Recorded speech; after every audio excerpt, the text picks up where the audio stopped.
Hello everyone. Welcome to part 6 of the academic research video series. So in the previous tutorial, we talked about how you can select a journal for your paper submission. In this tutorial, we are going to talk about how exactly you can submit your paper in the journal and the entire review process. So let's dive in.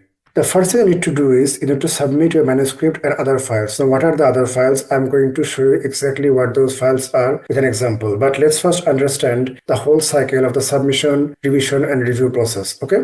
Next thing is your manuscript will go to an editor. So when you submit, a journal has some editors, some people who are responsible for looking at the papers. Now, according to the subject matter of your paper, the paper will be assigned to some editor. So he will screen your paper. Now, if he doesn't find it very interesting or if he thinks that this paper is not really suitable for their journal, then they will give you an email and it will be rejected. Basically, they will reject your paper. So you are going to have to submit to some other journal in that case. But if they see that your paper has merit and it is actually suitable for the journal, then they are going to assign your paper to some reviewers. So who are the reviewers? So suppose you are trying to submit your paper in the field of genomics, right? Genomics, DNA, those kind of things. So obviously, those journals know a few scientists who maybe probably have submitted papers before to this journal, and they know that these guys are actually expert in this particular genomics field. So what they will do is they will send these people email regarding your paper, and they will ask whether they are available for reviewing your paper or not. So normally the journals aim to assign 2 to 3 reviewers. So 3 reviewers is ideal. Sometimes even more reviewers can be assigned. Now, if the editor has sent like 10 such scientists this same email, maybe 2 to 3 of them will accept the invitation and they will accept to review your paper. So now finally you have got 2 to 3, maybe let's say 2.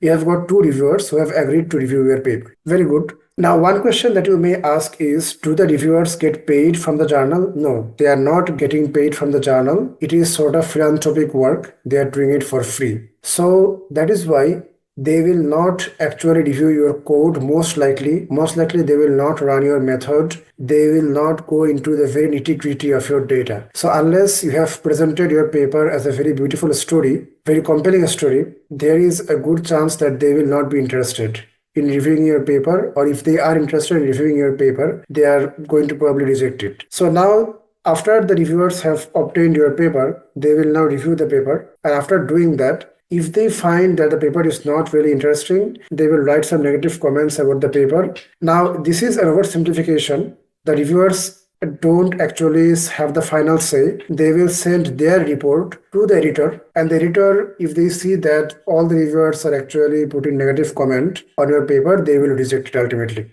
Okay, but if the reviewers find that, okay, the paper is interesting, then obviously they will have something to say about the paper. They will have some comments about how you can develop the paper further, and they will have some experiments in their mind which they want you to do as well. They will write about those in their review report, and they will send that to the editor. And then the editor will actually give you a major or minor revision. So what is the difference between major revision and minor revision? So in major revision, a lot of experiments will be assigned to you, and they will give you like 2 to 3 months to conduct those experiments and to rewrite some parts of your paper. In the minor revision, so if they give you minor revision, you can actually imagine that probably your paper will be accepted. So minor revision are just typos and just a few minor clarification, etc. So I mean, they will actually explain, they will write in the email, the editor will write in the email whether this is a major revision or a minor revision.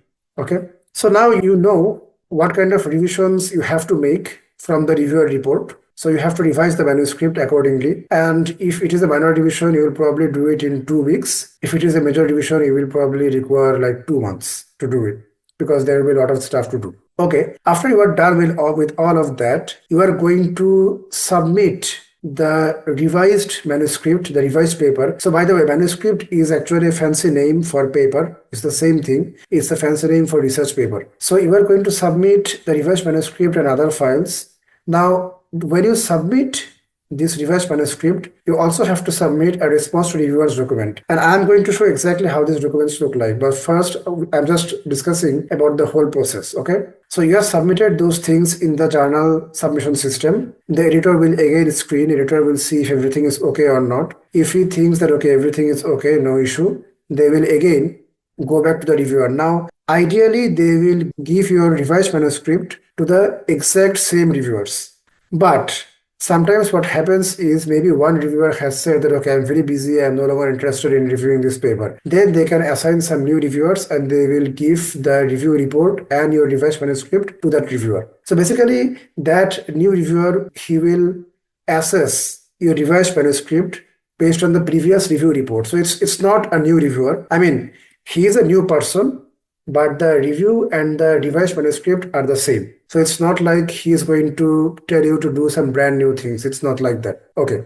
Then based on the review report, I mean the reviewers will send their report to the editor. The editor will sort of read those and think what to do. So if the editor thinks that, okay, you require to do more revision, they will again assign you a major or minor revision based on how many things the reviewers told you to address, or if the reviewers are satisfied or not with your revision. Now, this editor, reviewer, major or minor revision cycle can go on 2 to 3 times. I mean, in one of my papers, it went down 5 times, which is quite a lot. Ideally, it should go for 2 rounds. So one major revision and one minor revision. So if the editor finally is happy with how you have addressed everything, then he will give you an email giving you the accept decision. So he has now accepted your manuscript for publication. So after accepting, he will tell you to do certain formatting in your paper according to their journal standards. And then they will lead you to a website where they will have a lot of questions about things like other information, your paper, I mean, some parts of clarification for your paper, your figures, etc.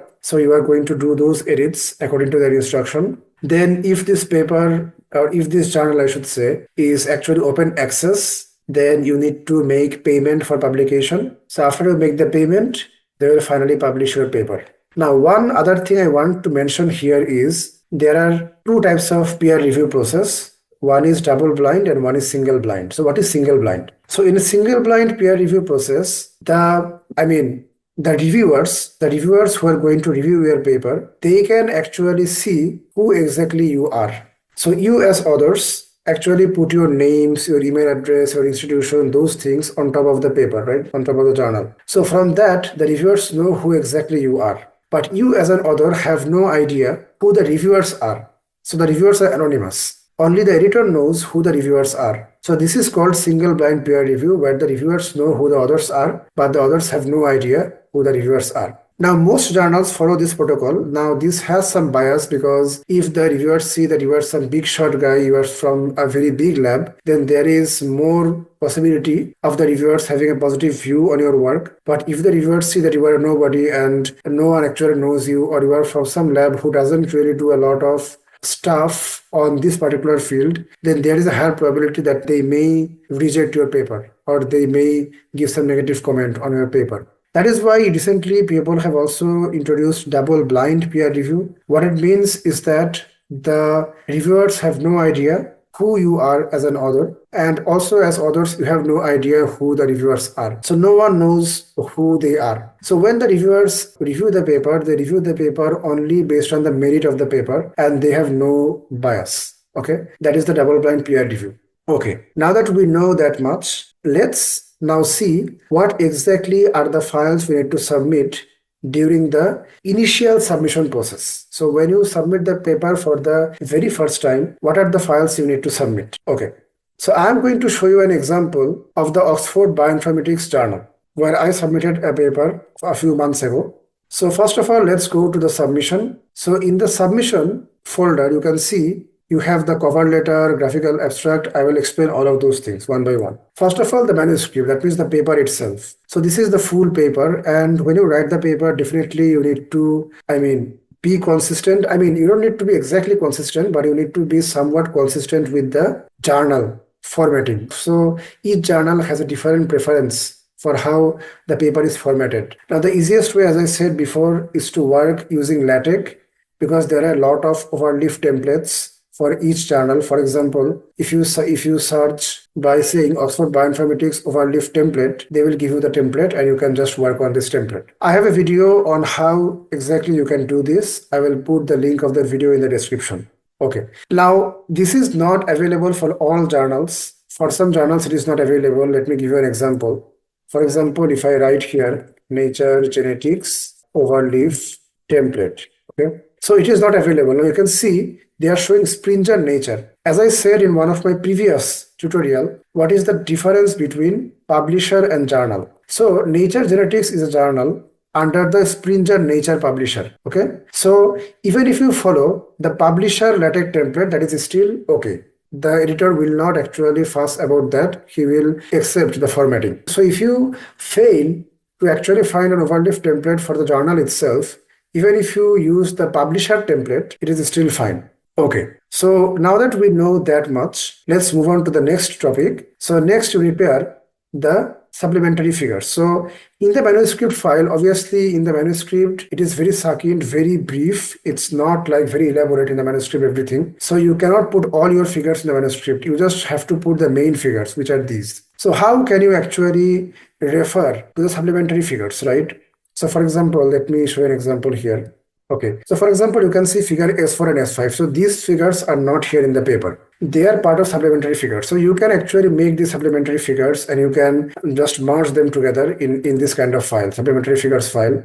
As you can see, this is my figure S1, this is my figure S2, figure S3, and so on and so forth. And you can submit it in the journal submission system. Also, your paper will refer to a lot of data, external data that it has used, or maybe some rigorous explanation or proof that your method is using. Those things you can put also together in a supplementary data format. For example, I have supplementary data 1 where I have elaborated how I do a certain simulation. We have supplementary data 2, we have data 3, and so on and so forth. Now, you may be wondering, what if I have some Excel sheet? What if I have some real data where I have some columns, some rows, that kind of thing? You can also put Excel sheet here. In fact, your supplementary data doesn't need to be a MASH PDF. It can also be a zip file.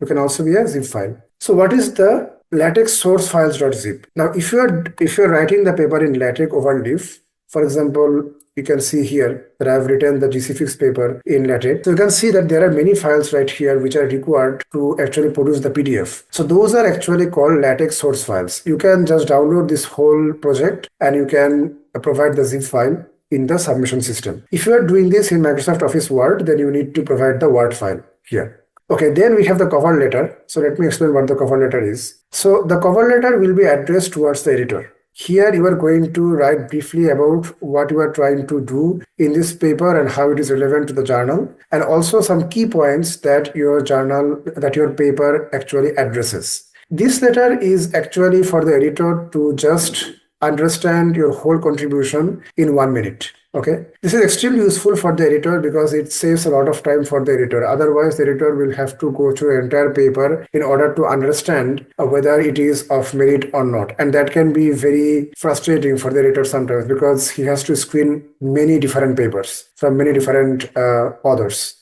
Okay. Now, finally, graphical abstract. Now, all journals don't require this, but a few journals do. So this actually graphical abstract is a 1-page figure which sort of explains your method, your contribution, etc. in just one page. So basically, in the journal publication, let me show you a publication, by the way.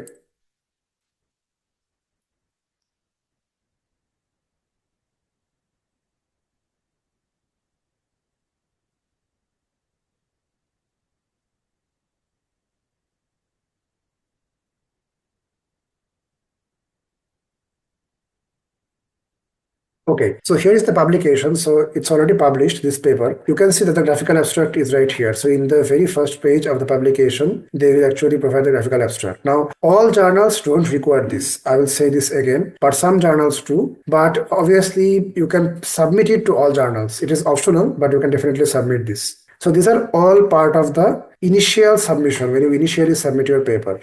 Now, obviously, after submission, the editors will give the paper to reviewers, as I explained before, and the reviewers will give you revision. So what are the documents you need to submit when you submit the revision? That is what I'm going to explain now. You are going to need to submit the revised manuscript, the revised supplementary data, the revised supplementary figure, the revised LaTeX source files.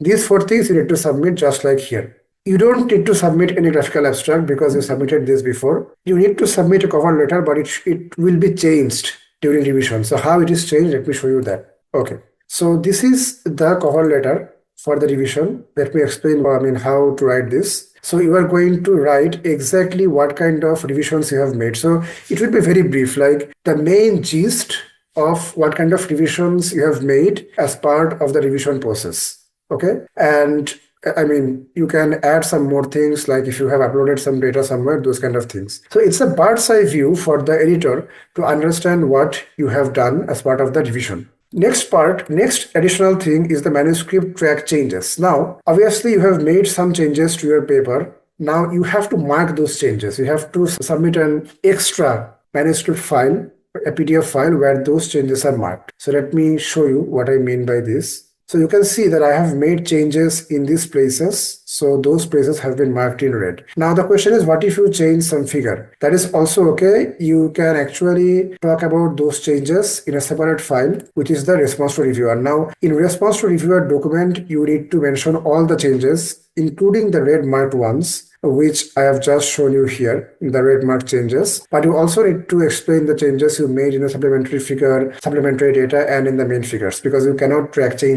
mark those in red. So now I will go to the response to reviewer document, which is an extremely important document. And the ideal way to write this is what I'm showing you here. So you have the reviewer 1 comment. So this is reviewer number 1. He gave you maybe major comment 1, major comment 2, major comment 3, and also he gave you some minor comment. You write each reviewer comment in one box and how you addressed that in another box. Now sometimes there will be some reviewer comments which you don't have to address. Why is that? Because maybe the reviewer misunderstood something. They don't need to explain and clarify in the author response as well. So in author response, you do two things. Number one is you sort of explain the change you have made according to the reviewer comment. And number two, if you haven't made any change, then you have to clarify why you did not make that change. So this is the reviewer 1. So after reviewer 1, you also have reviewer 2. We had reviewer 2 here. Similarly, reviewer 2 did not have any major comments. So we wrote reviewer 2 minor comment 1, reviewer 2 minor comment 2, etc. So in our case, we had only 2 reviewers,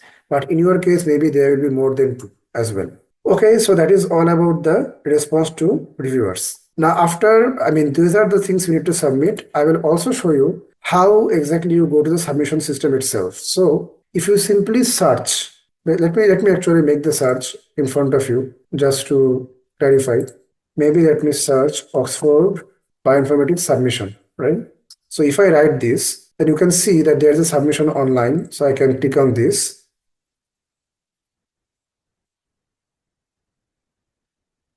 After clicking on this, you can see the submit button here. So if you click the submit button, there will be the submission site. You can click on here. So in the submission site, you have to give your user ID and password. Now, obviously, initially you won't have this. So you have to create an account first with your email address and password, and then you can log in here. So I have already logged in here. You can see my login portal. Now you can see 2 ports here, author and review. You have to go to author. Now what is review? So if the journal has assigned you as the reviewer to review some other people's paper, then you are going to have to go to the review portal and you are going to have to submit your review report. But since you are the submitter, you want to submit, you have to click on the other portal. So if you click on the other portal, okay, I've already logged out. If you click on the other portal, then the submission process will start. You will be able to create a new submission and you will be able to submit your paper. So that is all about the submission process. If you like the video, make sure to make donation in the channel if you like. It will help us to make more good content like this. And also make sure to like, subscribe, and share the video. So in the next video, hopefully I will talk about the research conferences and how to submit paper on research conferences. The link will be in the description as well. Thank you very much.